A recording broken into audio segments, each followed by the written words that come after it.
Hey guys, welcome back to Team 8 with another weekly Wednesday update. So we will start off with Steam here. Just going through Steam very quickly, there aren't really any notable like spring sales or anything like that currently. But there are a couple of deals.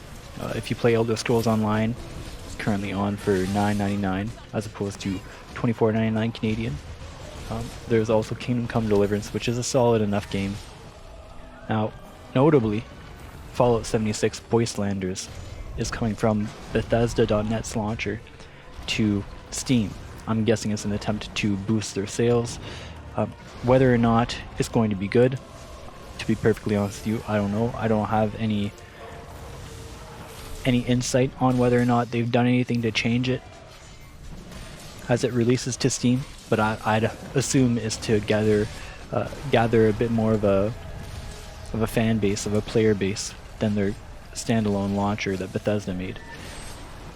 Now, from what I understand, Wastelanders Edition adds the addition of NPCs to the game and gives it a bit more of a purpose, you can call it. A bit more of a story, as opposed to mindlessly wandering around, collecting quests off of quest boards and non-interactive items, really. Prior to the update of Wastelanders, there were no NPCs, but now there are NPCs, so I don't know whether or not it's truthfully worth buying. If it's still as buggy as it was back in the day, then I wouldn't invest in it. But it is dropping on the 14th of April. That's Tuesday of this week, and so it'll be out by the time this game comes, or by the time this video comes out. That said, if it's something you're into, Fallout 76, may give it a shot. You have, I believe it's 3 hours to review it and really go through whether or not you want to keep it. If you haven't passed the 3-hour mark, then you can go ahead and return it. Hopefully Steam will allow you to do that. I don't remember whether or not Bethesda did, but I think it'll ultimately be up to Steam, since they're going through Steam as a platform to sell Fallout 76. Moving on to Epic Games. They actually have a spring sale on right now. Title is going up to 75% off. But I'll name you some of the notably more, I don't know, pertinent ones or funner ones that people might like the most. So Control, which is a game that I've heard pretty good things about, is on for $38.99 American, regular $60.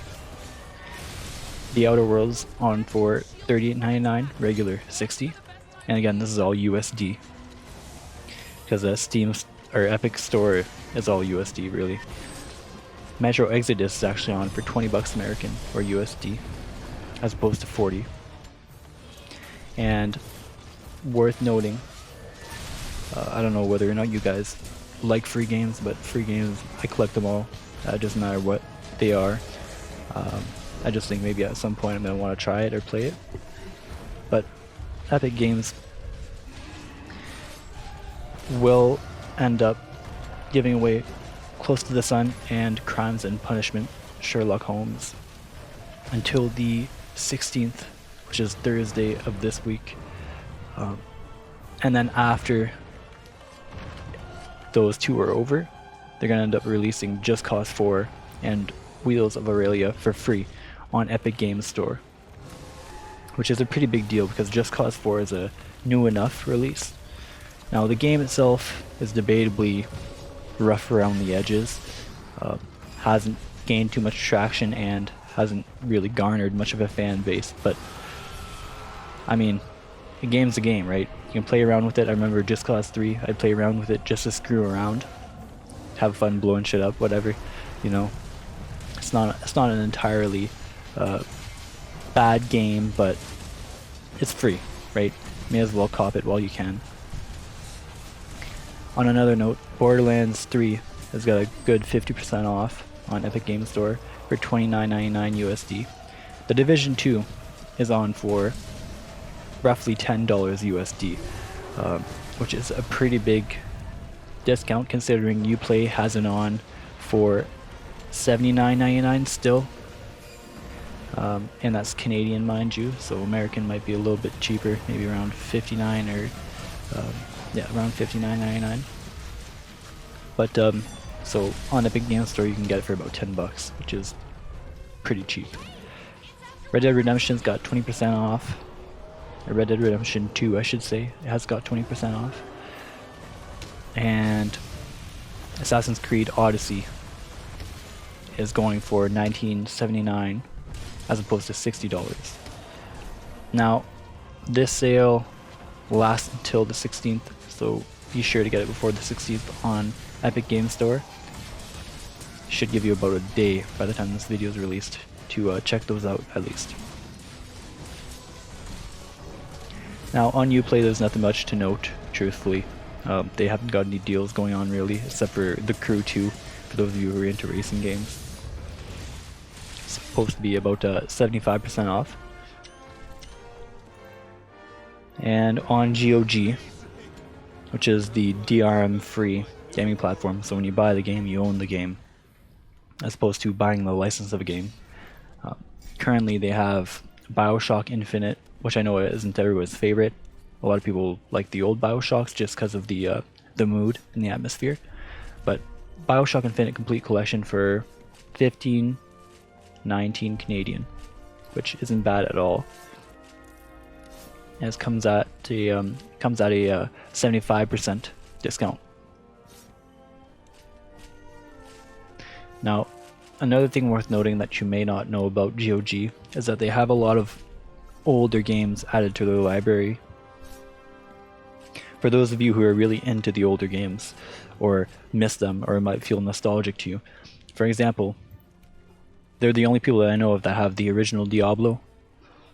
Now, the original Diablo is a bit before my time, but I'm heard there's still quite a cult following among a lot of people. And it's currently on for $14 Canadian. And this was released, let's see here, 1996, so I wasn't even conceived yet, to be honest, but no, it's worthwhile checking out if ever you want to see if they have an older game that you may have played as a kid, or that you may have kind of grown up with. GOG might actually have what you're looking for, and like I said, when you buy the game on GOG, you own the game itself, and not just the license to a game, which is always something to keep in mind of. Now, of course, we're all patiently waiting on the Cyberpunk 2077 drop, which is said to be, I believe, in September of this year. Yeah, September 17th, 2020. And I'm really, like, I've got my hopes up for this one. I think it's going to be a great game from what I've seen in the gameplay trailers, but you can't truthfully know until something comes out. So whether or not you guys want to pre-order it, I always find it a little silly pre-ordering online games, and like when you don't get a physical copy. So basically if you're pre-ordering online, like a virtual download, I find this a little bit of a silly thing to do because there's not much incentive. Back in the day where you used to pre-order stuff, sometimes you'd get like a physical bonus, like you'd get like a statuette or like a figurine or something like that that comes with the game, which was kind of neat. But nowadays you don't really get any of that. What I did want to talk about is that there will be well, there are rumors of a Resident Evil 4 remake in the near future, or the near enough future. Now, I've seen footage of Resident Evil 3. While I'm not a super huge fan of it, I think maybe remastering Resident Evil 4 would have been a better idea as opposed to remaking it. Seeing as how they've kind of gone on a bit of a downward spiral from Resident Evil 2 to Resident Evil 3.